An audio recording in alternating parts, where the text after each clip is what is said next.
கள்ளக்குறிச்சியில கள்ளச்சாராய் 64 பேர் செத்து போனாங்க. அவனை சுட வக்கில்ல, ஞானசேகரனை சுட வக்கில்ல. மாறாக பதனி இறக்கிறவன், கல் இறக்கிறவன். நீ யோசிச்சு பாரு, என்னைக்கு இந்த சீம சாராயம் வந்துச்சோ, என்னைக்கு வர ஆரம்பிச்சுச்சோ, அன்னையில இருந்துதான் இவன் பனையை ஒழிச்சான், பனை பொருட்களை ஒழிச்சான். ஏன்னா அது ஒழிச்சாதான் பனை மரம் ஒழியும், பனை மரம் ஒழிச்சாதான் கல்லு ஒழியும், கல்லு ஒழிச்சாதான் டாஸ்மாக் வளரும். இதுதான்டா தத்துவம். நீங்க தத்துவம் இதுதான், வேற ஒண்ணு கிடையாது. நீ நல்லா பாரு, நீ நல்லா கவனி. இப்ப இந்த சீசன் ஆரம்பிச்சிருச்சு, நொங்கு வரப்போகுது. இந்த நொங்கு விற்கிறவன் எங்கேயாவது கொடை பிடிச்சிட்டு ரோட்ல உட்காந்து நொங்கு வித்துட்டான்னா அவனை என்ன பண்ற, என்ன பாடாப்படுத்துறான்னு மட்டும் பாரு. வெள்ளரிக்காய் விற்கிறவன் கூட விட்டுருவான், வேற என்ன விற்கிறாலும் விட்டுருவான்.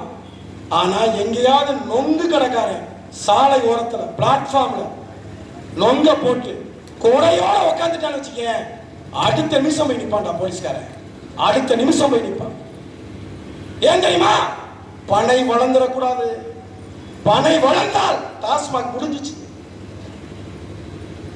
அதுல கண்ணு நிறுத்தமா இருப்பான். நீ நினைப்ப அப்படியே காவல்துறை தன் கடமையை செய்து சாலையோர வியாபாரிகள் எல்லாம் அகற்றுது. அப்படியே இந்த நொங்கு விற்கிறவனை பார்த்தா அவங்களுக்கு அப்படி இருக்கும். அப்படி பயிற்சி கொடுத்துருக்காங்க அவங்களுக்கு, பயிற்சி. இப்ப இதையெல்லாம் மாற்றணும்னா, இதையெல்லாம் ஒரு மாற்று அரசியலுக்குள்ள கொண்டு வரணும்.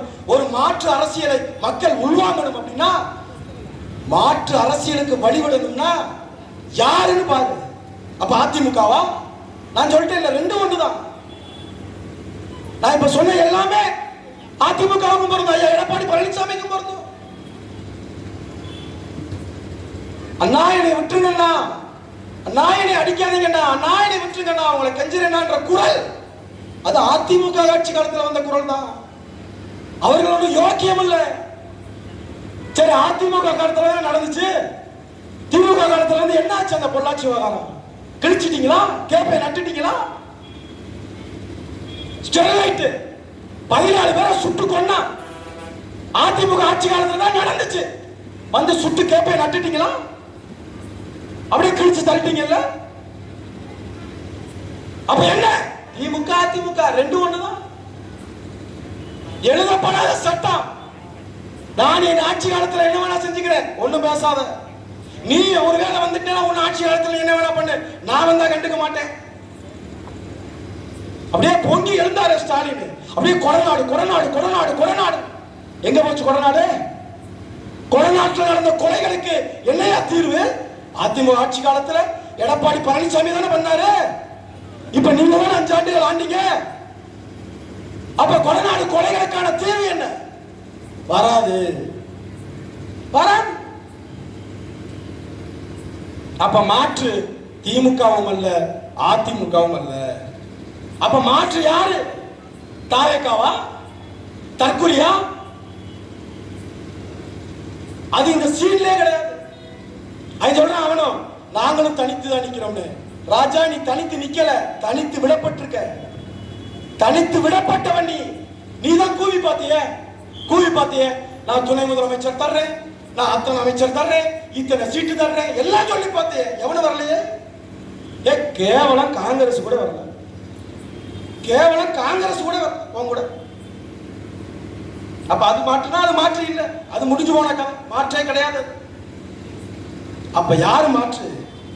தொடக்க காலத்திலிருந்து 16 ஆண்டுகளாக எந்த திராவிட தேசிய கட்சிகளோடும் கூட்டணி இல்லை அப்படிங்கிறதுல இன்று வரை இறுதி வரை உறுதியாக தனித்தே களம் கண்டுவாரு. இவன் தாண்டா மாற்று. நாம் தமிழர் தான் மாற்று.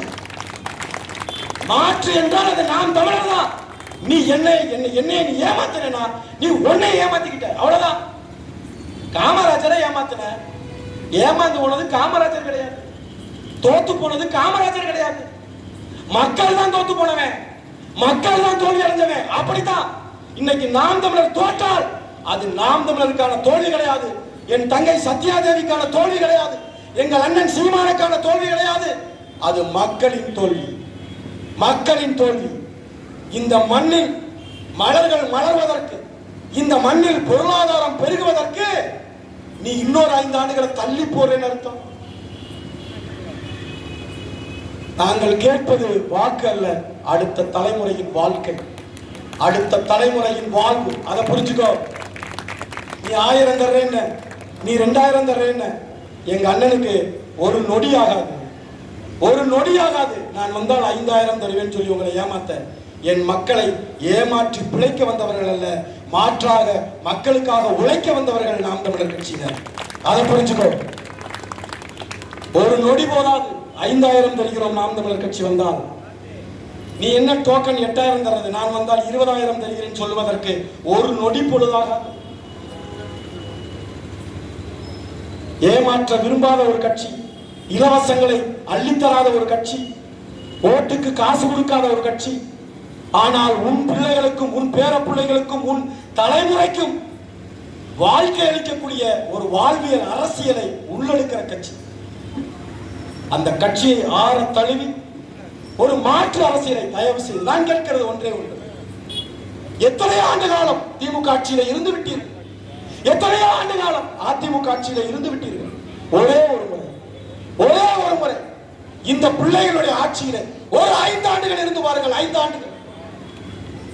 அடுத்த 2031 தேர்தலிலே சத்யாதேவி இந்த பகுதியிலே தேர்தலிலே நிற்கிறார் என்கின்ற அறிவிப்பு மட்டும்தான் வரும். ஓட்டு கேட்டு வரமாட்டோம், மேல ஓட்டு பேச மாட்டோம். ஏன் தெரியுமா?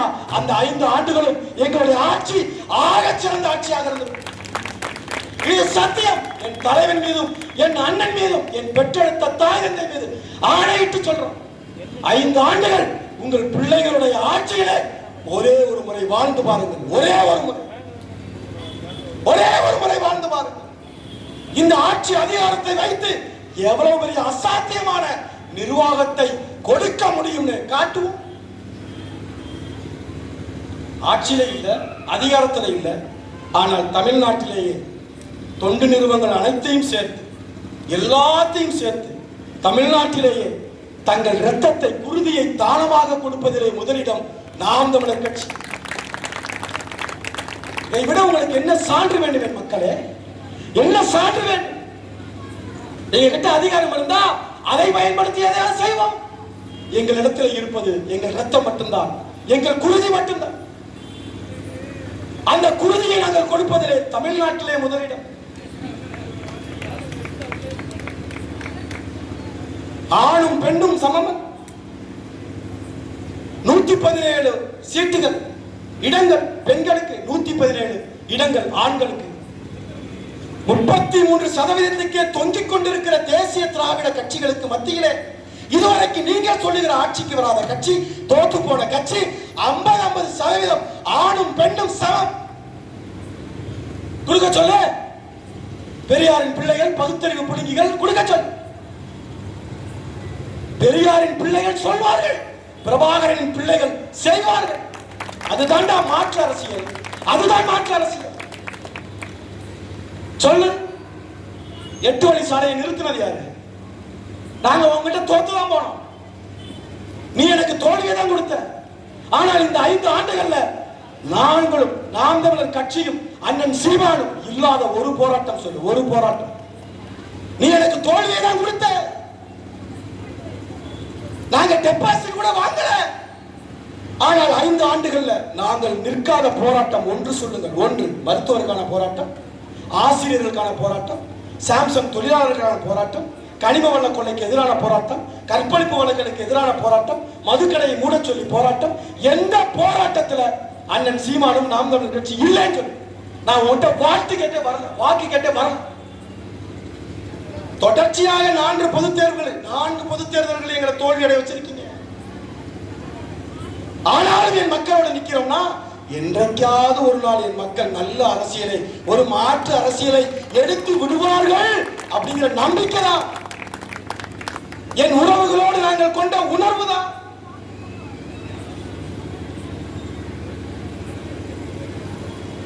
செயல்பாட்டு வரைவு அண்ணன் கொடுத்துருக்காரு, படித்து பாருங்க. இன்றைக்கு படிக்கிற பழக்கம் போயிருச்சு, வாசிக்கிற பழக்கம் போயிருச்சு, பரவாயில்லை. காணொளிகளை பாருங்க.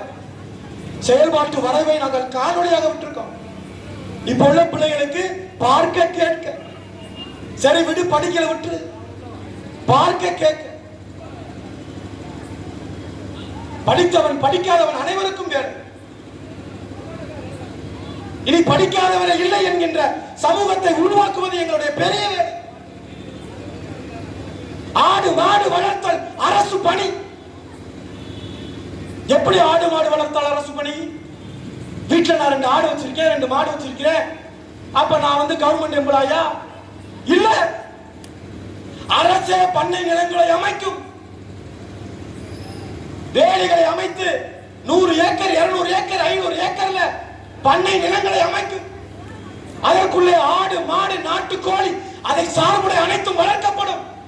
அங்க உள்ள வேலை செய்யறவாறு நீ எல்லாம் அரசு பணியாளர், அரசு ஊழியர். ஏண்டா ஊத்தி கொடுக்கிறவன் அரசு ஊழியரா இருக்கலாம், ஊத்தி கொடுக்கிறவன் டாஸ்மாக்ல அரசு ஊழியர். என் அண்ணன் தம்பி எல்லாம் MBA படிச்சுட்டு, BBA படிச்சுட்டு, BSc படிச்சுட்டு, BCom படிச்சுட்டு போய் ஊத்தி கொடுக்குறாயா? ஊத்தி கொடுக்குறேன், அதுவாது பரவாயில்ல, பாட்டில் எடுத்து கொடுத்துட்டு போயிடுவான். இப்ப புதுசா ஒரு வேலை கொடுத்துருக்காங்க, பாட்டில் பிறக்கிற வேலை. என்னென்னமோ திட்டம் இருக்கு. ஐயா ஸ்டாலின் எப்படி தொடரணும்னு பாரு. இந்த குடிக்கிறதுக்கு நீ வாங்கிட்டு போறல பாட்டில், அதுல இப்ப உட்காந்து புதுசா ஸ்டிக்கர் ஒட்டுறாங்க, புதுசா இன்னொரு ஸ்டிக்கர். நீ குடிச்சு கொண்டு போய் எங்கிட்ட பாட்டில போட்டு வந்துடுறேல, அந்த பாட்டில புறக்கிட்டு போய் கொடுத்தா 10 ரூபா. அப்ப இதுக்கு ஒரு தனியார் வேலை பார்க்கிறேன். எதுல? டாஸ்மாக்ல. இது நம்ம கடை ஸ்டிக்கர் தானா? ஆனா அந்த கடையில தான் கொண்டு கொடுக்கணுமா? எந்த கடையில கொடுத்தா என்னடா? இவங்க எப்படி எல்லாம் நிர்வாகத்துல யோசிக்கிறான் பாரு. சரி, டாஸ்மாக்ல தானே வாங்குற, நீ மட்டும் தானே விக்கிற, வேற யாரும் விக்கல. அப்ப எந்த பாட்டில இருந்தாலும் எந்த கடையில வாங்கினா இருந்தா? நீ பாட்டில வாங்கும்போது 10 ரூபா செந்தில் பாலாஜி கொடுத்தேல, அது போக கூடுதலா 10 ரூபா வாங்குறாங்க. அந்த 10 ரூபா எதுக்குன்னா, இந்த பாட்டில திரும்ப கொண்டு போய் அதே கடையில கொடுத்துட்டேன்னா அவர் பார்த்து செக் பண்ணிட்டு 10 ரூபாய் எவ்வளவு கொடுப்பாராம். இது ஒரு நிர்வாகமாடா? காரி துப்ப கூட முடியலடா, எச்சி வர மாட்டேங்கிறா அவங்கள நினைச்சா. இது ஒரு நிர்வாகம். நீ நினைக்கிற செந்தில் பாலாஜிக்கு 10 ரூபான்னு? ஒரு நாளைக்கு 10 கோடி பாட்டில், தமிழ்நாடு முழுக்க 10 கோடி பாட்டில் 10 ரூபா மணிக்கு என்னன்னு பாத்துக்க. 10 கோடி மாசத்துக்கு எவ்வளவு பாத்துக்க? 300 கோடி. ஒரு வருஷத்துக்கு எவ்வளவு பாத்துக்க? 300 600 கோடி.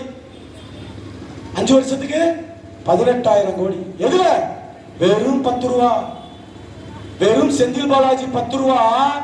இது 5 வருஷம் ஆண்டாங்கன்னா அந்த 10 ரூபா மட்டுமே குடிக்கிறவன் இருந்து 18,000 கோடி. ஏண்டா இதெல்லாம் ஒரு ஆக்கப்பூர்வமாக சிந்திக்க மாட்டீங்களா? அப்ப என்ன, எப்படினாலும் நீ குடிச்சுடு.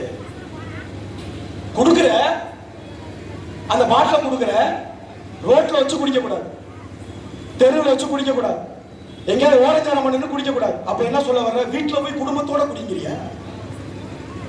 குடிக்க போகும்போது வண்டியில போகலாம், ஆனா குடிச்சிட்டு வண்டியில போக கூடாது. அப்ப அங்கே பார்க்கிங் வசதி எல்லாம் இருக்கா?